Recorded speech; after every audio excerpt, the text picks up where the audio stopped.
Honey, I know you're trying to grow your natural hair this year, okay? And you're in the right place. I've been natural for 11 years now, and 7 years of those 11 years, I was like you, searching, scrolling on YouTube, trying to learn how do I wash my hair, how do I do my hair in order for you to grow your natural hair. And in this video, I'm going to be breaking down every single thing that I did for me to be able to grow my natural hair. So just keep on watching.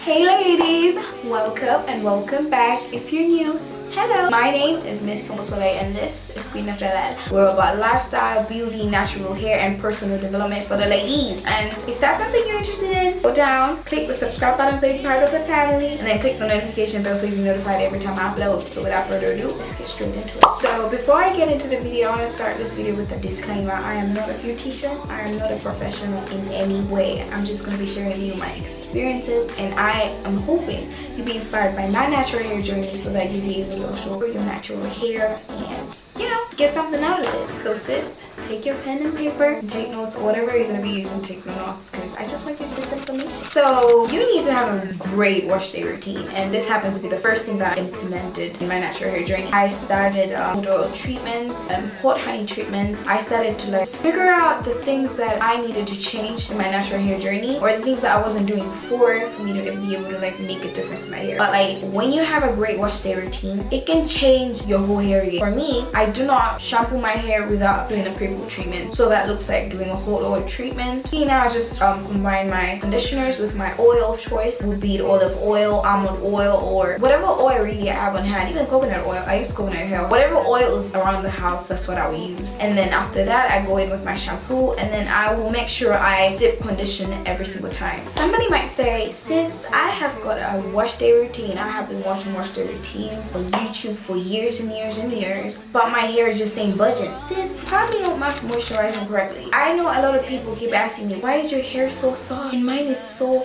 tough and rough and different. The truth is, your hair ain't rough, it ain't tough. Your hair is just dry, okay? It's just thirsty. It needs some water, it just needs some moisture. How do you get your hair to be soft or manageable? You need moisture. So that means you need to use a leave-in conditioner. Let's say you've washed out your dip conditioner, you've done with your whole wash day routine. You need to take a leave-in conditioner, put it on your hair, but that's not it. You need to seal the moisture in, because it's just like if you put a sponge and the sponge has water, right, and you put it out in the open, the sun is just going to dry it out. Let's say our hair is a sponge, then put an oil, slather it, or just put it all over the sponge and everything. So the sun will actually dry out the water from the sponge, but like it's not going to be as quick because you've actually put like a barrier around the sponge or around the moisture so that your hair doesn't dry out. So you need to moisturize and then seal the moisture in so that moisture doesn't just like go out or like dry out immediately after you're done with the wash day routine. Our beautiful hair, our beautiful crown tends to just boil up on its own. Our hair naturally is curly and coily, and if you just let it do its thing, it's just gonna get tangled and coily and all that stuff. The more tangled your hair gets, the more difficult it's gonna become for you to try and separate it. The more you separate it, the more it breaks. We don't want our hair to break, because if our hair breaks, it means we're not retaining length, and like it's just gonna look like our hair isn't growing. So what do? So you need to make sure that you're wearing your hair in stretched hairstyles. As for me, I like to do twists. When I'm washing my hair, I wash my hair in twists. After I detangle my hair, I put it in twists, because that just avoids my hair from like tangling with each other, because this means more tangle, more single strand knots. What I'm trying to say is make sure you're wearing your hair in stretched hairstyles, braid, cornrows, twists, banding, whatever it is that you can do to make sure that your hair stays stretched, because we don't want tangles. We don't want our hair hugging each other, because when it does that, it becomes very difficult for you to separate it, and then that just leads to breakage. And sis, no sis,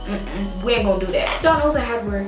We've washed our hair, we've moisturized our hair, worn our hair in like a stretched hairstyle, so be braids, whatever it is. You don't just want all that good work to go to waste. So you want to sleep or use a satin pillowcase or headscarf to cover your hair, or to sleep on when you're going to sleep. Cotton tends to soak up all the moisture that's in our hair.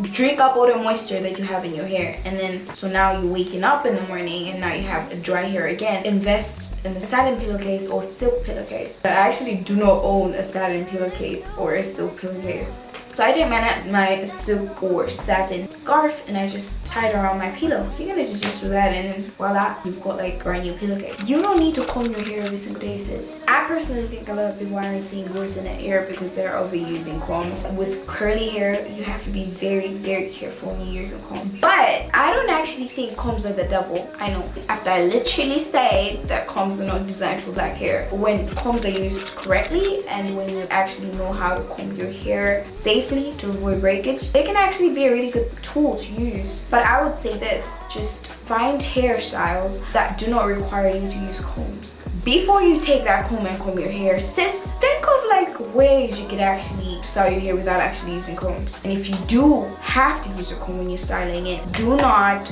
comb your hair whilst it's dry. I'll say it again. Don't comb your hair when it's dry because that leads to breakage, and we do not want breakage at all costs. Ladies, keep your hands out your hair. You don't have to constantly touch, tug, change your hairstyle. I know sometimes it's really hard. I know for sure that when my hair is like all out and everything, like I just want to be, you know, touching it with this and that, but the more we touch our hair, the more we break our hair. The reason why you think your hair is actually not growing is because it's breaking as fast as it's growing. So basically nothing is done. So if it's really difficult for you to like not touch your natural hair or like just not mess with your hair all the time, I think the best thing for you to do is just wear protective hairstyles. So that's braids, cornrows, twists. I personally use head wraps, cornrows, and wigs as my protective style.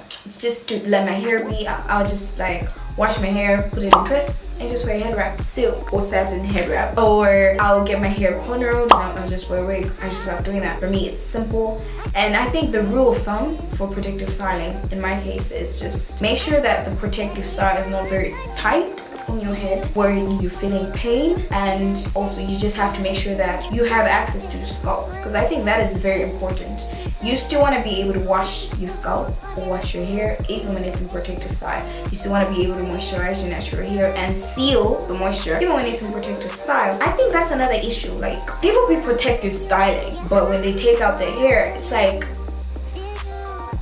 you should have just let your hair be, sis. Like, there's nothing you've done because you're not protective styling correctly. If you want a video on how to protective style correctly, you guys just comment down below and just say protective style. I'll be sure to make a video about how to safely do protective styles on your natural hair. I can never say do not use heat on your natural hair because then that would be a hypocrite. But I would say just make sure that you reduce the use of heat styling tools to your natural hair, because heat, it kind of weakens your protein bonds in your natural hair or in your hair in general, so it damages your hair. So when you damage your natural hair, it's prone to breakage, it's prone to just randomly getting dry, and it kind of also heightens your hair porosity. So you might be low porosity, but not because you're constantly using heat on your natural hair. It gets damaged and then now you have porosity, and now you have to deal with different porosities in your head, and it can literally tamper with your curl pattern as well. Just make sure that when you're using heat on your natural hair, make sure that you're using heat protectant. You're actually protecting your natural hair from getting any heat damage, because no heat damage at all. You can grow your hair long even when it's heat damaged, but if you want your hair to be long and healthy, you have to cut it down a bit, okay? That's small. You don't actually need to have like a strict schedule where you like, well, I trim my hair every 3 months, or I trim my hair every 6 months or a year. I mean, it works for some people to keep their hair healthy and to avoid split ends, but like, for me, I think it's unnecessary. That's my opinion. How's my hair behaving? Is it becoming more dry? Do I have more single strand knots? Do I have more split ends? And then I just cut my hair like that. That way, I'm actually giving my hair like a breather so that it's actually growing.